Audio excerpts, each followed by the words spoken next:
Yo, what's up everybody? I'm Nick Wasubi. I'm here today to bring you 4 reasons why you should consider traveling like Aang from Avatar: The Last Airbender.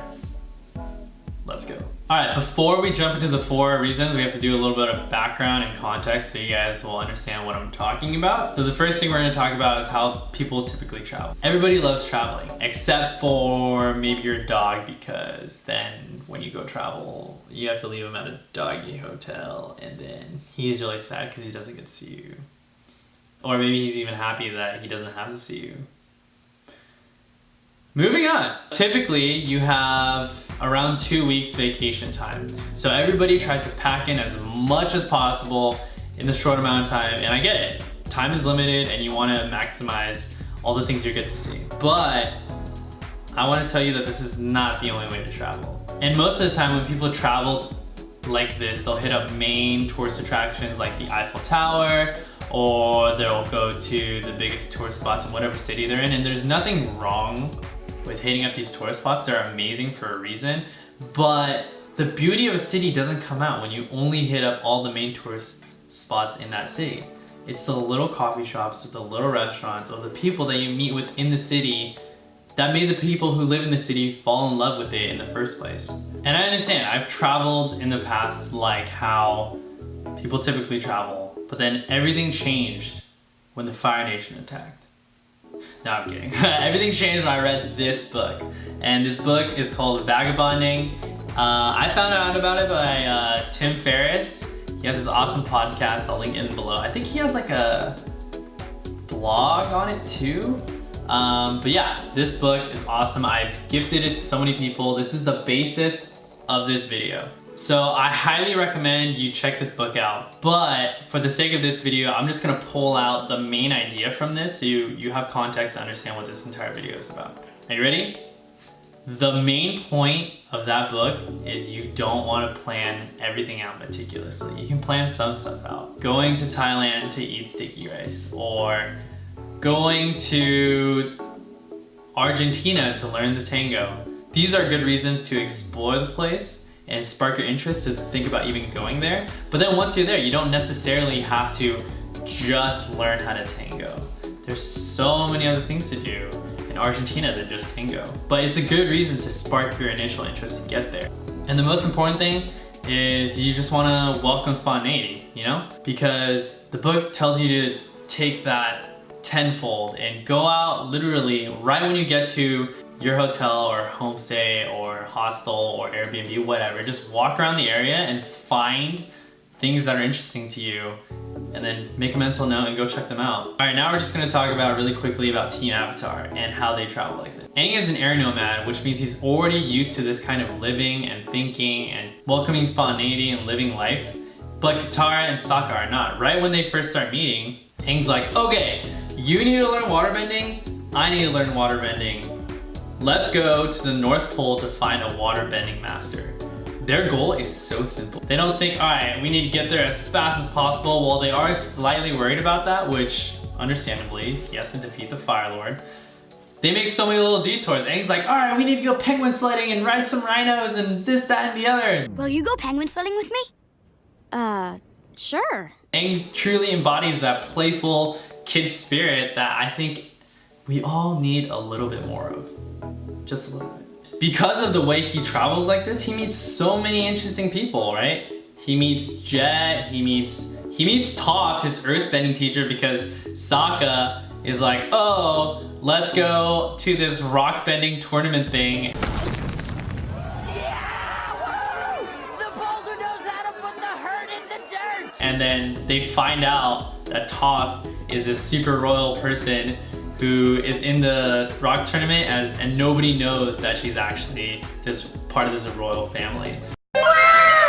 And that turns out to be Aang's rockbending teacher. And he never would have found it if he just went to the straight line, which he did go to Bumi, look for that person. Bumi's like, nah, it's not me. Gotta look for somebody else.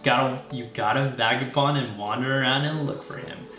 Bumi is a wise ass person. You kind of never know when friends that you meet right now or the people you meet right now might come back later and help you out. So one perfect example, spoiler here, if you guys haven't watched Avatar, what are you doing watching this video? Go freaking watch it. It's so good. It came out years ago. Anyways, Zuko, who starts out as someone who's trying to capture the Avatar, turns into someone who is part of Team Avatar, who teaches Aang firebending.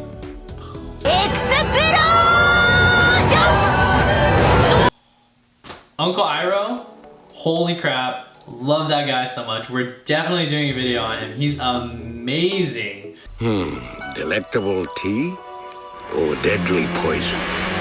Such a great vagabonder. He literally goes to Ba Sing Se to dodge the Fire Nation and just drink awesome tea. This tea is nothing more than hot leaf juice. Uncle, that's what all tea is. It doesn't get better than that. Best vagabonder ever. Holy crap. Okay, sorry, random tangent. All right, so now the most important part. Why should you travel like Aang? Okay, so first of all, it's less stressful. I'm sure you guys have all experienced somebody in the group like Sokka, right? Where they're so meticulously planning everything. Oh my God, we need to go to this part, we need to go to this part. Oh my God, what? You know, it's so stressful. That person is stressed, he makes everybody stressed, and then everyone's just not having a good time on that trip. Don't want to be like Sokka. You're traveling, you're in a different country, it's fun. You spent money on this, enjoy yourself. There's no need to try to hit every single possible place in the small amount of time you have. It's okay to let things go sometimes. So it's a lot easier when you're in the vagabonding mindset to meet people than if you weren't. So if you're constantly trying to get to the next place, maximize time at each spot, you're so focused on getting the picture at wherever you are that you're not gonna take the time to sit down at the bench at the monkey forest and talk to the person next to you. You're like, I gotta run, I gotta go to the next spot, I need to get me my boomerang, and then we gotta go find Suki. You know, it's not very conducive, SAP vocab word, to vagabonding. When you vagabond, you also learn a lot about yourself because, well, if you're following the book by the T, vagabonding ideally is like one by yourself or with another person. And based off what I've seen from Avatar, Aang learns the most when he searches introspectively. That means when he's meditating or he goes into spirit world, talks to his past Avatar selves, and he learns the most from that. Yeah, you can learn a lot of things when you're traveling with friends, but when you're traveling by yourself, it's nobody but you. There's no bullshit. It's you literally have a mirror in front of you that says, okay, what do I like to do? What do I want to do today? Do I want to chill in a coffee shop all day? Or do I want to go visit the elephant sanctuary? Or do I want to visit a museum? Because you travel by yourself and you're not with anybody else in your group, there's not multiple interests that are conflicting on the amount of time you guys have and what you guys want to do.